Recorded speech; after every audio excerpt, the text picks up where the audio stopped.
வளைகுடா பிராந்தியத்தில் பதற்றம் உச்சத்தை எட்டியுள்ளது. ஈரான், இஸ்ரேல், அமெரிக்கா, ஹிஸ்புல்லா பல நாடுகள் மற்றும் ஆயுத குழுக்கள் நேரடியாக மோதலுக்குள் இழுக்கப்பட்டுள்ளன. பஹ்ரைன் முதல் டெல் அவீவ் வரை ட்ரோன் மற்றும் ஏவுகணை தாக்குதல்கள், லெபனான் எல்லையில் கடும் போர், வளைகுடா நாடுகளில் வான் பாதுகாப்பு நடவடிக்கைகள், உலக அரசியலை அதிர வைக்கும் 12 முக்கிய செய்திகளை இப்போது வேகமாக பார்க்கலாம். பஹ்ரைனில் உள்ள இஸ்ரேல் தூதரகம் மீது தாக்குதல். ஈரானின் ஃபாஸ் நியூஸ் ஏஜென்சி வெளியிட்ட தகவலின்படி பஹ்ரைனின் தலைநகரமான மனாமாவில் இரவு நேர தாக்குதல் சம்பவம் நடந்துள்ளது. நகரின் முக்கிய வணிக வளாகமான பினான்சியல் ஹார்பர் டவர்ஸ் இலக்காக தாக்குதல் நடத்தப்பட்டதாக கூறப்படுகிறது. அந்த வளாகத்தில் இஸ்ரேல் தூதரகம் செயல்பட்டு வருவதால் அது குறிவைக்கப்பட்டதாக தகவல்கள் தெரிவிக்கின்றன. இதே நேரத்தில் அந்த பகுதிக்கு அருகில் வந்த ஒரு ஈரானிய ட்ரோன் வான் பாதுகாப்பு அமைப்பால் இடைமறிக்கப்பட்டு அழிக்கப்பட்டதாக ராய்டர்ஸ் செய்தி நிறுவனம் தெரிவித்துள்ளது.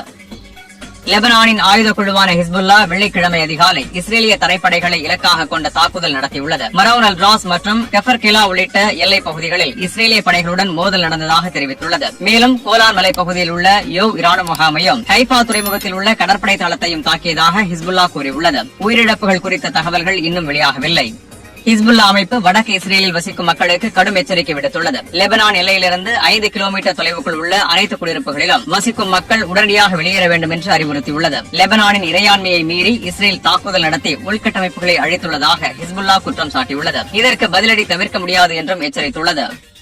ஈரான் வெளியுறவு அமைச்சர் அப்பாஸ் அராக்ஷி அமெரிக்கா தரைப்படைகளை அனுப்பினால் அதற்கு எதிராக முழுமையாக தயாராக இருப்பதாக தெரிவித்துள்ளார். NBC செய்தி நிறுவனத்திற்கு அளித்த பேட்டியில் அவர் இந்த கருத்தை தெரிவித்திருந்தார். இந்த நிலையில் அமெரிக்க அதிபர் டொனால்டு டிரம்ப் ஈரானுக்கு தரைப்படைகளை அனுப்புவது தற்போது நேர விரயம் என்று தெரிவித்து தரைப்படை அனுப்புவதிலிருந்து பின்வாங்கியுள்ளார். ஈரான் ஏற்கனவே தனது பல முக்கிய ராணுவ திறன்களை இழந்துவிட்டதாகவும் அவர் கூறினார். மேலும் ஈரான் வெளியுறவு அமைச்சரின் எச்சரிக்கையை டிரம்ப் வீணான கருத்து என நிராகரித்துள்ளார்.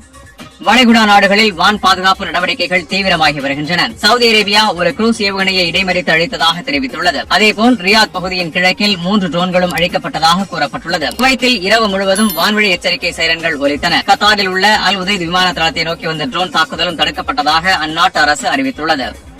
ஈரான் நீண்டகால போருக்கு தயாராக இருப்பதாக இஸ்லாமிய புரட்சிகர காவல்படை தெரிவித்துள்ளது. இதுவரை பயன்படுத்தப்படாத புதிய மற்றும் மேம்பட்ட ஆயுதங்களை விரைவில் பயன்படுத்த முடியும் என்றும் கூறியுள்ளது. எதிரிகள் எதிர்கால தாக்குதல்களில் கடுமையான அடிகளை எதிர்பார்க்க வேண்டும் என்றும் எச்சரித்துள்ளது.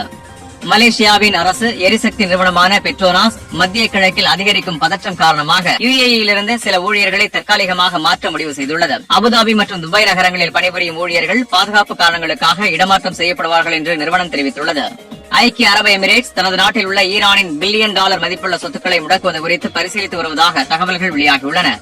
ஈரான் தலைநகர் டெஹ்ரானில் இரவு முழுவதும் பல இடங்களில் சக்தி வாய்ந்த வெடிப்புகள் ஏற்பட்டதாக தகவல்கள் வெளியாகியுள்ளன. குடியிருப்பு பகுதிகளிலும் டெஹ்ரான் பல்கலைக்கழகத்திற்கு அருகிலும் இந்த வெடிப்பு சத்தங்கள் கேட்டதாக கூறப்படுகிறது. சேத விவரங்கள் குறித்து அதிகாரப்பூர்வ தகவல்கள் இன்னும் வெளியாகவில்லை. இஸ்ரேலிய போர் விமானங்கள் லெபனானின் தெற்கு மற்றும் கிழக்கு பகுதிகளில் பல நகரங்களை குண்டு வீசி தாக்கியுள்ளன. பெக்கா பள்ளத்தாக்கு மற்றும் பெய்ரூத்தின் தெற்கு புறநகர பகுதிகளில் தாக்குதலுக்குள்ளானதாக தகவல்கள் வெளியாகியுள்ளன.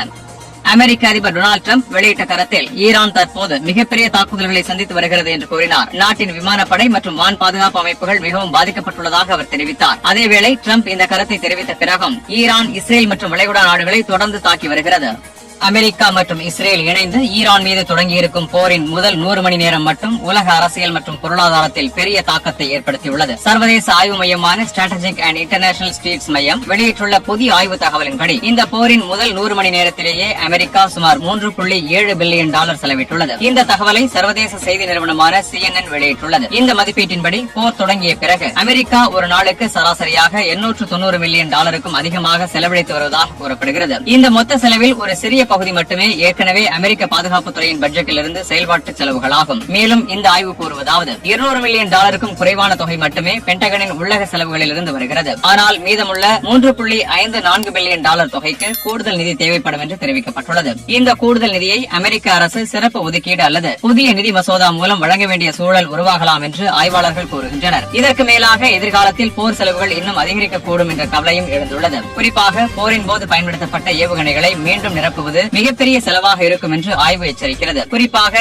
எதிரி ஏவுகணைகளை இடைமறிக்கும் இடைமறிப்பு ஏவுகணைகள் மிகவும் விலை உயர்ந்தவை என்பதால் அவற்றை மாற்றுவதற்கு பெரிய அளவில் நிதி தேவைப்படும். அமெரிக்காவும் அதன் கூட்டணி நாடுகளும் வைத்திருக்கும் ஏவுகணை பாதுகாப்பு இருப்பு குறைந்து வருவது குறித்து பாதுகாப்பு வட்டாரங்களில் ஏற்கனவே கவலை அதிகரித்து வருகிறது. இதற்கிடையில் போரில் சில உபகரண இழப்புகளும் ஏற்பட்டதாக தகவல்கள் வெளியாகியுள்ளன. குவைத்தில் நடந்த ஒரு சம்பவத்தில் 3 F-15 போர் விமானங்கள் சுட்டு வீழ்த்தப்பட்டதாக கூறப்படுகிறது. இத்தகைய இழப்புகள் ஏற்பட்டால் அவற்றை மாற்றுவது மற்றும் பராமரிப்பு செய்வது கூடுதல் செலவுகளை ஏற்படுத்தும். அச்சுறுத்தும். அதனால் போரின் மொத்த செலவு தற்போதைய மதிப்பீட்டை விட மேலும் அதிகரிக்கக்கூடும் என்று நிபுணர்கள் எச்சரிக்கின்றனர். ஆய்வாளர்கள் மேலும் கூறுவதாவது, இந்த போரின் மொத்த நிதி சுமை பல காரணிகளை பொறுத்து மாறக்கூடும். உதாரணமாக, எதிர்காலத்தில் அமெரிக்கா மலிவான ஏவுகணைகளை பயன்படுத்துகிறதா அல்லது தற்போதைய அளவிலான கடுமையான ராணுவ நடவடிக்கைகளை தொடர்கிறதா என்பது முக்கியம். அதேபோல் ஈரான் மேற்கொள்ளும் பதிலடி தாக்குதல்களின் அளவு மற்றும் அதன் செயல்திறன் கூட இந்த போரின் நீளம் மற்றும் செலவுகளை தீர்மானிக்கக்கூடும். இந்த மோதல் நீண்ட காலம் நீடித்தால் மொத்த செலவு பல பில்லியன் டாலர்கள் கூட அதிகரிக்க வாய்ப்புள்ளது. இந்த போரின் தாக்கம் மட்டும் ராணுவ செலவுகளிலேயே முடிவதில்லை. உலக நிதி சந்தைகளிலும் அதன் தாக்கம் தென்பட தொடங்கியுள்ளது. குறிப்பாக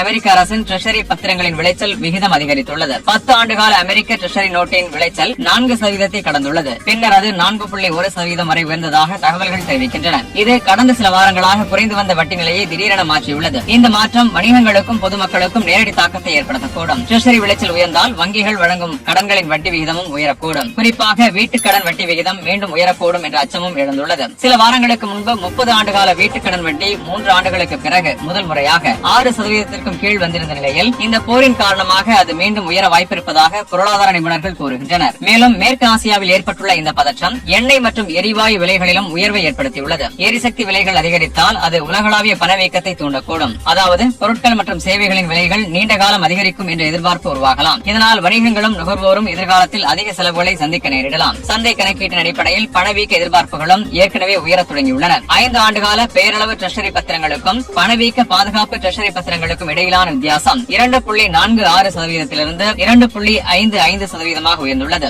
இது முதலீட்டாளர்கள் எதிர்காலத்தில் பணவீக்கம் அதிகரிக்கும் என்று எதிர்பார்க்க தொடங்கியிருப்பதை காட்டுகிறது. மொத்தத்தில் பார்க்கும்போது அமெரிக்கா, இஸ்ரேல் மற்றும் ஈரான் இடையேயான இந்த மோதல் வெறும் ராணுவ நடவடிக்கையாக மட்டுமல்லாமல் உலக பொருளாதாரம், எண்ணெய் சந்தை மற்றும் நிதி அமைப்புகள் அனைத்தும் பாதிக்கும் ஒரு பெரிய சர்வதேச பிரச்சனையாக மாறி வருகிறது. இந்த மோதல் எவ்வளவு காலத்திற்கும், அதன் செலவு எவ்வளவு உயர்வடையும் மற்றும் உலக பொருளாதாரத்தில் எவ்வளவு தாக்கத்தை ஏற்படுத்தும் என்பதை கவனமாக உலக நாடுகள் பார்த்து வருகின்றன.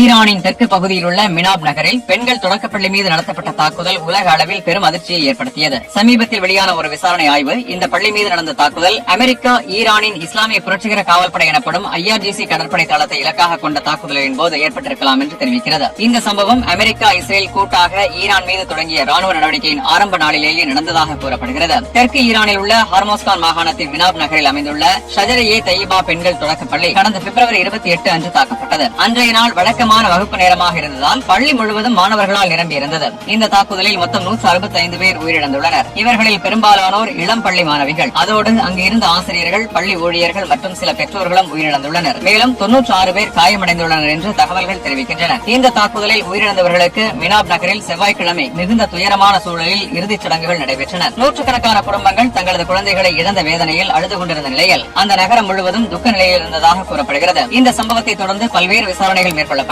விசாரணையாளர்கள் ஆய்வு செய்த செயற்கைக்கோள் படங்கள், சரிபார்க்கப்பட்ட வீடியோ காட்சிகள் மற்றும் சமூக ஊடகங்களில் வெளியான தகவல்கள் அனைத்தும் ஒன்றாக சேர்த்து பார்க்கும்போது இந்த பள்ளி மீது தாக்குதல் நடந்த நேரத்தில் அருகில் உள்ள IRGC கடற்படை தளத்தின் மீது துல்லியமான வான் தாக்குதல்கள் நடத்தப்பட்டதாக தெரியவந்துள்ளது. ஹார்மோஸ் ஜலசந்திக்கு அருகில் அமைந்துள்ள இந்த IRGC கடற்படை தளம் முக்கியமான ராணுவ வசதியாக கருதப்படுகிறது. புதிய செயற்கைக்கோள் படங்கள் அந்த கடற்படை தளத்தின் உள்ளே குறைந்தது 6 கட்டிடங்கள் துல்லிய ஆயுதங்களால் தாக்கப்பட்டதை காட்டுகின்றன. இதில் 4 கட்டிடங்கள் முழுமையாக அழிக்கப்பட்டுள்ளன. மேலும் 2 கட்டிடங்களில் ஏற்பட்ட சேதங்கள் நேரடி வான் தாக்குதல்களை ஒத்ததாக இருப்பதாக ஆய்வாளர்கள் கூறுகின்றனர். அதே நேரத்தில் அந்த கடற்படை தளத்துக்கு அருகில் அமைந்துள்ள பெண்கள் தொடக்கப்பள்ளி கட்டிடமும் கடுமையாக சேதமடைந்துள்ளது. இதனால் அந்த பள்ளி தாக்குதல் அதே ராணுவ நடவடிக்கையின் போது நடந்திருக்கலாம் என்ற சந்தேகம் வலுப்பெற்றுள்ளது. இந்த செயற்கைக்கோள் படங்களை ஆய்வு செய்த முன்னாள் அமெரிக்க விமானப்படை அதிகாரியும் பாதுகாப்பு ஆய்வாளருமான விஜய் பிராண்ட் இந்த தாக்குதல்கள் படம் போன்ற துல்லியமான வான் தாக்குதல்கள் போல தோன்றுகின்றன என்று தெரிவித்துள்ளார். அவர் கூறுவதாவது, இந்த சம்பவத்திற்கு மிகவும் சாத்தியமான விளக்கம் தவறான இலக்கு அடையாளம் எனும் காரணமாக இருக்கலாம். அதாவது IRGC கடற்படை தளத்தை இலக்காக கொண்டு நடத்தப்பட்ட தாக்குதலின் போது அருகில் இருந்த பள்ளி தவறுதலாக தாக்கப்பட்டிருக்கலாம் என்று அவர் கூறுகிறார். இதற்கிடையில் அமெரிக்க அதிகாரிகள் இந்த குறிப்பிட்ட தாக்குதலுக்கான நேரடி பொறுப்பை இன்னும் உறுதிப்படுத்தவில்லை.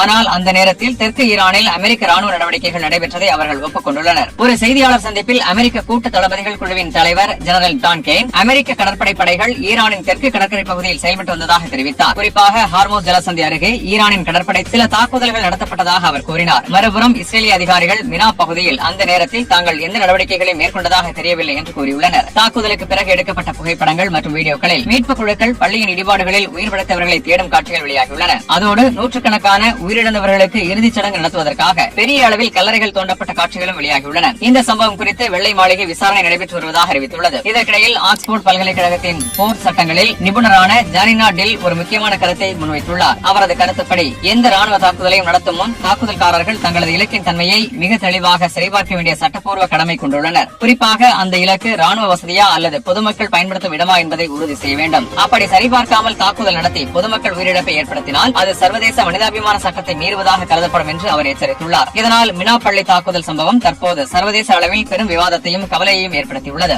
இந்த தாக்குதல் உண்மையில் தவறுதலாக நடந்ததா அல்லது வேறு காரணங்கள் உள்ளனவா என்பது குறித்து நடைபெறும் விசாரணைகளின் முடிவை உலக நாடுகள் தற்போது கவனமாக எதிர்பார்த்து வருகின்றன.